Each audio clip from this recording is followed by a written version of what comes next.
Welcome to the Igniting Impact podcast brought to you by Public Knowledge. I'm Stacey Moss, your host and president of our management consulting firm. Our firm's vision is to be a catalyst for change, leaving each person, project, client, colleague, and community better than when we started. Today's conversation focuses on independent verification and validation, or IV&V. IV&V has been long viewed as a compliance requirement or a safeguard added late in a project, but that view is shifting. As public sector systems grow more complex, as timelines compress, and as scrutiny increases, IV&V is increasingly expected to support better decision-making in time, not just oversight. So today, we're going to be asking two questions. Why does IV&V matter more now than it did before? And what needs to change in how it is used to support project success? Today, I'm joined by two guests, Ron Puent, our Systems Practice Director at Public Knowledge, and Kristen Lindblom, Health Information Office Deputy Director at Colorado HICPUF. Both have experience navigating complex public sector system initiatives where accountability, transparency, and execution has to work together. Thank you both for joining me today. So just to start and talk about your experience and your perspectives that you bring to the table today. Ron, if you would start, and just from your vantage point across states and systems, how has the role of IV&V evolved over the last 10 years? Really, I think IV&V was pretty defined and understood until about 4 years ago when CMS put out several new guidance areas and kind of changed the role a bit. IV&V used to be a very structured eyes and ears kind of thing for CMS, and there was a very rigid process for getting systems certified. And the systems were a monolithic, large MMIS with all the components kind of baked in.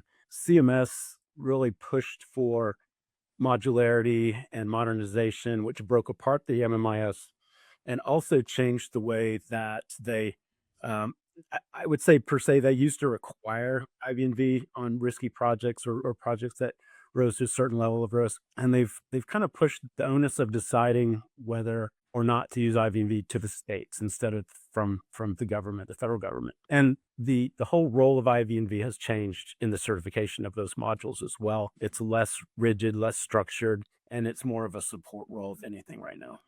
Great, thanks, Ron. Kristen, from the state perspective, what expectations does Colorado bring into an IV&V engagement? I agree with Ron. I think the expectations from the federal government changed how the state's expectations are. So we used to have the federal requirement for IV&V specifically around certification. And so we had a stringent requirement for them. When that changed, although there's still a regulation for IV&V on high-risk projects, states now have the flexibility on how we choose to use IV&V. So from Colorado's perspective, we still use them on any project where we have a DDI or something that we deem high risk, but we choose to use them on where we see the value of them. So we may not use them in a traditional IV&V sense. We use them where we may have high-risk projects. And we still use them in a traditional IV&V sense where we believe that's necessary, but we use them where we may find more value for us instead of the true traditional sense of IV&V. Are there any pressures right now, either technical, organizational, or political, that are shaping how IV&V is expected to show up today? I know you mentioned that 4 years ago CMS changed the rules, but are there any other pressures that are affecting IV&V? I mean, I think you probably have some great insights into this. I think what we're experiencing is maybe some unintended consequences of the modularization where the resources, be it people resources or dollar resources, are really stretched. And IV&V maybe is seen more of a intrusion or just another thing to deal with rather than historically maybe an asset. And so we're definitely seeing Colorado being kind of overwhelmed with a lot of the new mandates, the federal mandates, and we're trying to figure out how we can add value and help with Kristen's staff that's just really overwhelmed right now. Yeah, so I think one of the challenges we see now, especially in Colorado, is we have a lot of work. And, specifically when we went modular, we went from 4 systems to 16 modules. and stretched our resources through that process. And in some of the conversations Ron and I've had specifically is, where do we find value now in IV&V? We also have an incredibly strong project management team. So I don't necessarily need IV&V looking at risks and issues because I have project management teams that do that. So where do we put IV&V where we're not duplicating effort? And to Ron's point, what we also saw is IV&V is doing a great job at delivering documents and recommendations, but we don't have the resources to do anything with them. So again, we're finding the value of the delivery of IV&V and then being able to act upon them. And so we have recommendations, but then what do we do with them? So it's kind of like, where's the benefit and the value of what we're paying for, and then being able to do something with that. And so that's kind of where we're struggling right now is, okay, especially like we had IV&V doing BPR for us and they delivered some documents to us and we're like, great, now I don't have the resources to actually deliver on those recommendations. So it's the value in what we do. Kristen, correct me if I'm wrong. I kind of feel like what gives more of a benefit right now is more the short term, or I don't want to say easier, but the quick hit kind of recommendations that you're able to work with, rather than the strategic ones that are kind of longer term and take a little more, governance and resources to put in place. I mean, does that sound accurate? I think some of the things that we're struggling with as a state, and I think a lot of states are, right, is vendor management. How do we get a better handle on the things that we're seeing with vendors, deliverable management, quality management, things like that, that we're in there now, and how do we stop the bleeding now, and how do we deal with those things right now, not 6, 7, 8, 9 months in the future that, yeah, we'd like to get there, we'd like to make those process improvements, but we got to get through now, and how can we fix those right now? Yeah, some more quick wins as you're going through the project. This kind of takes me to the next topic, right? Of just kind of like, why does IV&V matter? And I'm wondering, what do you see effective IV&V actually protect or enable when it's done well? I'll say from our perspective, we will use them a lot as a third party independent.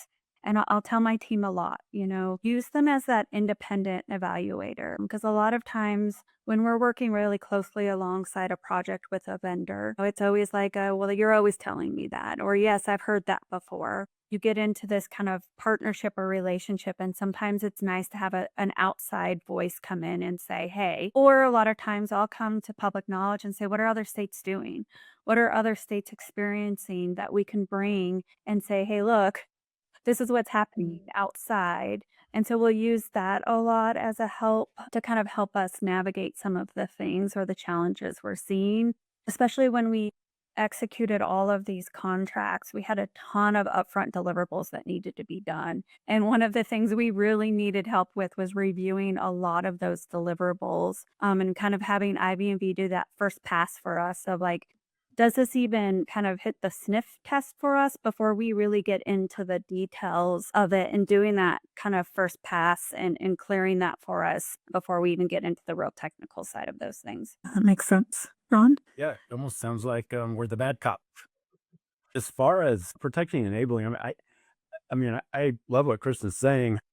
I was thinking more of a broader perspective that, we protect the taxpayer and the federal and the state government as they implement these new modules, the big initiatives that are underway, and basically just enable states to hopefully have quality delivery from their vendors, and hit their budgets and hit them on time. That's what we're really trying to focus on, the whole project SDLC standpoint, and making sure everything happens right at the right time. And of course there's, we're trying to observe, we're trying to do, active observation, and bring in our historical knowledge from how these processes are supposed to work. And I guess a lot of times we are seen as the cop, or I hate to say auditor, because we are not auditors. We're really there. We're trying to be part of the project and part of the successful solution, instead of being seen as the person that's pointing out all the errors that are happening. It's really not that.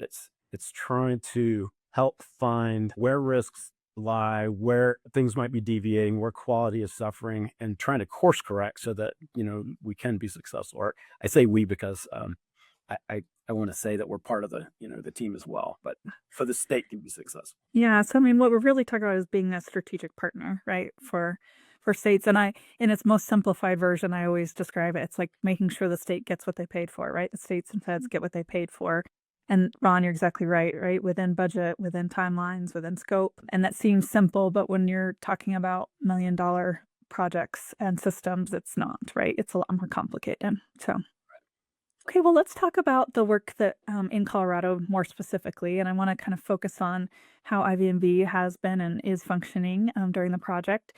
And Kristen, I'll start with you. Kind of curious what the most valuable outcomes of IV&V for your leadership team was during this project. Yeah, I think it's been interesting trying to figure out again where do we find the value, and I think it's been a real good partnership because we have been trying to figure out with the resources we have, the time we have. We've had a lot of kind of really good conversations on what's working, what's not working. Where are we seeing the value? Where are we not seeing the value? When we started in our procurements, we IB&V was kind of playing almost a staff hog with us and helping us do a lot of that stuff. And then we transitioned into real kind of traditional IB&V, I would say. And then we kind of found that we were duplicating a lot of effort there, and we were both tracking the same types of risks and the same issues, and we were duplicating and stepping on each other's toes. So we kind of talked through some of that, and we were like, okay, that's not working on either side. We're just duplicating our efforts, and that doesn't seem right. So kind of went back and said, okay, where can we align better? How can we work better with the project management teams? Where do we need more of your help? And we kind of readjusted what we were doing. Where were we seeing like we needed help in vendor management? Where did we need more help in deliverable reviews, more of the strategic help? And so we kind of, and it really actually differed project to project too. So we kind of said, let's look at it project to project and see where each project was and align each project that way. And so we also said not every project's the same. Some needs more help than the other, and it was very different project to project. So it also helped that we had that partnership to be able to kind of adjust as we went. And it really was adjusting as we kept moving. I would say today we're somewhere between some projects have a traditional IV&V because they're high risk. And honestly, CMS says we have to have them on there. And then we have some that are more bridging the gap into operations. And so we've kind of shifted over to they're more of kind of a vendor, their BPR. We're kind of watching to see what they're doing. Then we have still in the traditional sense of DDI, but it's not real standard IV&V. They're kind of vendor management. We do have them tracking schedules.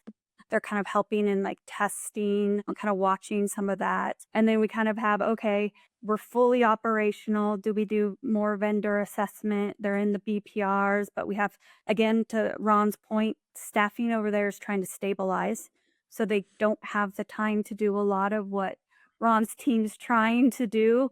And so we're kind of in those conversations of what's the value. I also don't want to waste PK's time and effort over there of trying to meet with the staff, trying to do all of this work, and it goes nowhere. So it's the cognizant of value over resources. Yeah, I love it. A good partnership, I think, is really good to be able to see that. Ron, from your side, what has made this engagement with Colorado different from a traditional kind of compliance-driven IV&V model? Boy, I mean, Kristen hit a lot of the nails on the head there. We have just been able to really focus on the client's needs. I think the enterprise data warehouse, Kristen, was a very technical ask of us. We came in and helped with researching and providing information on like configurations and scaling and capacity planning, data governance, a lot of things that are outside, I think, of the typical realm that you think of from IV&V. And then we're also developing new tools and new processes for how our vendors performing and giving them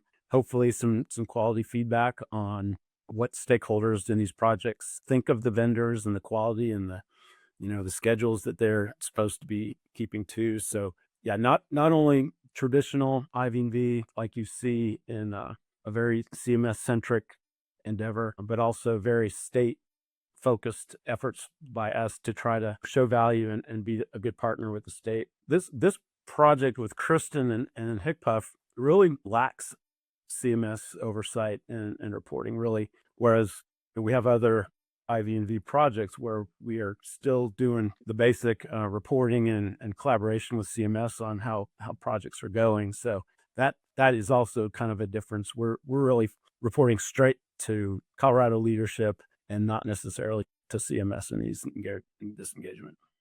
So if we look across the public sector, right, I think we're still seeing expectations for IV&V shifting. Ron, what changes are you seeing in how our clients or agencies want IV&V to support governance, delivery, and accountability?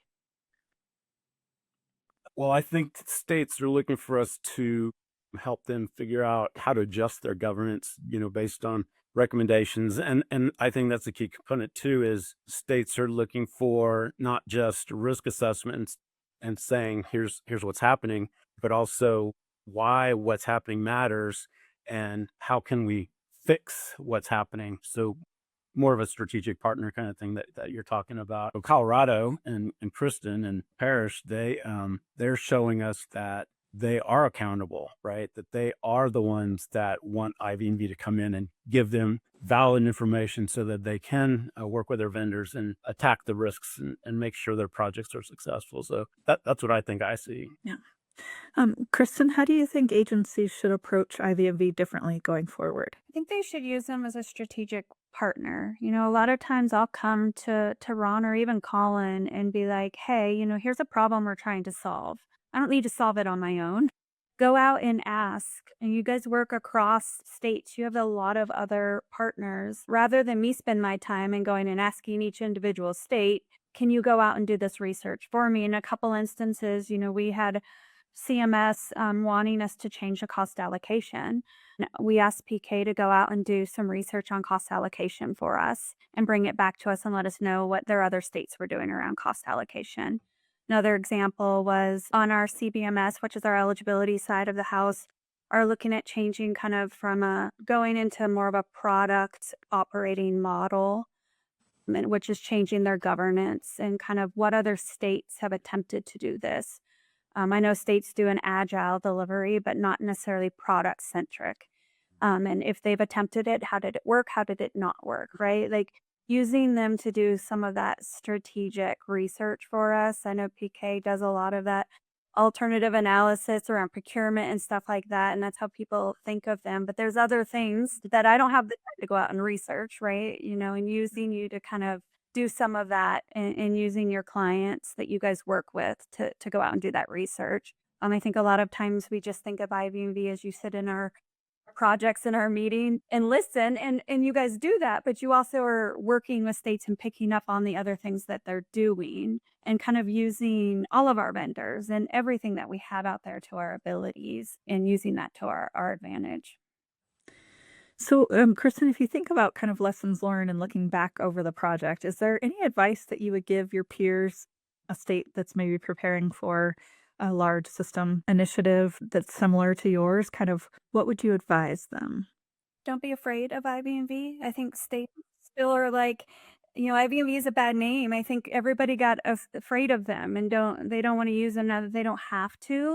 I think Colorado still wants to use them. We still see a benefit in them. We tend to like to use them to our advantage, right? We're very strategic about how we use them, why we use them. We don't use them in every project, but we still think there's a benefit for them. We still believe that they can be an asset to us when we need them. And I would say that states should still look to that as an asset. CMS is still willing to pay 90/10 for them. We get 90/10 off of it and we still find value in it. So I think states should still look to you as a strategic partner, and they don't have to use it in the traditional sense. They can alter the way that they use IV&V. Yeah, it's nice. There's a little bit more flexibility or a lot more flexibility. Yeah, we prefer the flexibility in it. Yeah. Us too.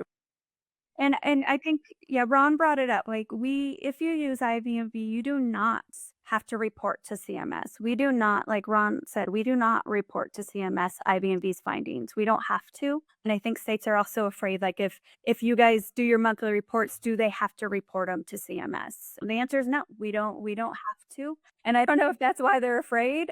Those reports like they used to, where you guys directly sent your quarterly reports, we don't have to. It knows that you guys are there. They never asked for them. We're not hiding them. They just never asked for them, and we're willing to talk about it. But yeah, I don't know if that's also a fear from states that they would have to then start reporting, but we don't. We don't send them. And that kind of goes back to your first question, Stacey, is when I first came on and started working with Kristen, coming off of, I can't even remember where, South Carolina, I think in Maryland and maybe Minnesota, where we had a very direct CMS correlation and communication path. And I came straight to Kristen like, all right, who's your SO? I got to talk to your SO, your state officer, and get with CMS and figure out what's going on and see how we're going to report. And they're very much like, no, I mean, not only Kristen, but also CMS was like, no, that's not our relationship here in Colorado. So that was a change. We are accountable to CMS, and now we're accountable to the state. Yeah. And our difference is we're also very transparent with CMS. They have direct access to our dashboards. They have direct access to anything that we have. So I think to them, they're like, we already have access. Yeah, we already have access into your projects. There's nothing that they don't get anyways. So I think our relationship has always been very transparent with them. We're not hiding anything from them. So our relationship, I think, with CMS is very open and transparent. But yeah, I remember Ron coming and being like, hey, can I meet directly with your CMS officer? And even our CMS officer was like, nope, no, thank you. It's a very different relationship for sure. It's good. Okay, well, let's talk a little bit more about leadership in the IV&V space, because IV&V doesn't operate in a vacuum. So, Ron, I'm wondering, what role do you believe leadership plays in making sure that IV&V is effective? And you're talking about state's leadership. State leadership. Yep. I think really Kristen's touched on some of this, that just invite IV&V in and give them a seat at the table. Let us into the meetings and let us review what's going on. Don't keep us at arm's length, just to check a box saying, yeah, we have IV&V on the payroll. So, we're doing what we're supposed to do, but actually let us come in and engage and learn and synthesize some of that information that we're gathering and put it back to you, the client, to the leadership, with our recommendations, and see how we can help you there. The other side of that is, I think, creating a culture at the state where they understand transparency and information sharing is okay, right? And finding issues is okay, because they're always going to exist. If you try to hide them and you try to keep people out from seeing them or recognizing them, then you get into that group think kind of mentality where everything's fine and we keep going all the way off the cliff. So I think it's twofold. It's not just inviting us in, but making sure that culture exists within the state or within the department to engage us and understand why we're there. And really, when we have one-on-one meetings and meet with the project managers and the stakeholder teams, it is very collaborative. And I'm talking about Colorado. We have some really good relationships and built a lot of trust. And we ask questions of the state, and they ask questions of us as far as how do we be successful? How do we make this project go right? And so it's really encouraging to see that kind of thing as well. I can imagine, Kristen, that how you use IV&V's findings and work may have changed over time. But I'm wondering how leaders in general can kind of use that to help support teams and not create kind of fear or defensiveness or hiding of the issues. Yeah, I would say Ron's right. Like, we have to create a culture of, just because there's a finding, it doesn't have anything to do with it's not personal, right? And I will always say, if you have a project and there's not a risk or an issue, that's a problem. There's always a risk or an issue in a project. There's no project that doesn't have a risk or an issue. So if you tell me there's no risk or issue in your project, then I'm probably going to dig a little deeper. There's something wrong, right? So it's creating a culture of, it's not a personal issue. It's not a personal attack with something you did wrong. It's just there's something going on in the project. And so it's creating that, let's not hide behind it. Let's find a way to fix it. And how do we fix it as a team, right? It's not an individual problem. It's a problem that we just need to get ahead of. I would say some of the things that we combat a lot, and Ron and I have had a lot of conversations around there, is like, what's the fact over feeling, right? Like, we have to have your documentation of what is the fact. It's not just there's a feeling there, and that's kind of the thing that we go around and around about is that just your feeling or is that a true fact of something that has happened? And those are kind of the things that we kind of go back and forth between IV&V and this in the state, right? Is document that is a fact that happened. That is, I have a feeling that this is going to happen, and I think we've gotten much better at that on all sides of like, let's just document the facts we can actually do something with, or we can actually prove that that's a thing, and then we can act on those. Yeah, I love that. I love that fact over feeling. It's really helpful. Okay, well, let's do a little bit of looking ahead and kind of looking at the future of IV&V. And this is a question for both of you, is what do public sector teams need more of when it comes to managing or working with IV&V teams?